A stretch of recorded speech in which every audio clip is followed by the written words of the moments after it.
Bienvenue sur InfoLive TV, voici l'actualité du mardi 15 avril. Le forum qui s'est ouvert hier à Doha, au Qatar, a été le témoin d'un échange verbal particulièrement animé entre le député israélien Ahmed Tibi, chef de la liste arabe unie à la Knesset, et la ministre des Affaires étrangères Tzipi Livni. Monsieur Tibi, qui s'était inscrit en tant que représentant de la Palestine, a accusé Israël d'apartheid, ce à quoi a vivement réagi la ministre israélienne.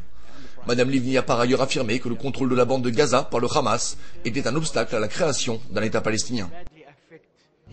Le ministre israélien de la Défense, Ehud Barak, a décidé ce lundi de la reprise des livraisons de fioul et de carburant à destination de la bande de Gaza. Les livraisons reprendront à partir de demain, mercredi. Le transfert de carburant avait été stoppé suite à l'attentat survenu la semaine dernière à Nahal Oz contre un dépôt d'essence et de gaz dans lequel 2 Israéliens avaient trouvé la mort. La reprise des livraisons concernera le fioul nécessaire à l'alimentation de la centrale électrique de Gaza, ainsi que le gaz domestique.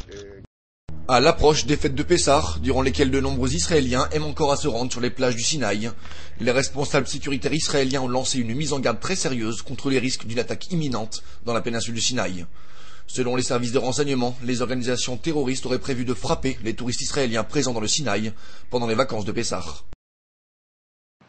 Les amis et proches des soldats israéliens Ehud Goldwasser, Eldad Regev et Gilad Shalit, toujours détenus en captivité, ont annoncé leur intention de célébrer le traditionnel Seder de Pessah en face de la résidence officielle du Premier ministre Ehud Olmert. Plusieurs dizaines de personnes prendront part à ce Seder chargé d'une valeur symbolique particulière. Les organisateurs de ce Seder ont de plus invité les membres du Parlement israélien à se joindre à eux pendant la cérémonie afin de témoigner de leur solidarité avec les soldats enlevés. Économie à présent, le déficit commercial d'Israël a presque triplé au mois de mars, dû à l'augmentation du prix de l'essence et à la hausse des importations en biens de consommation associée à une baisse des exportations.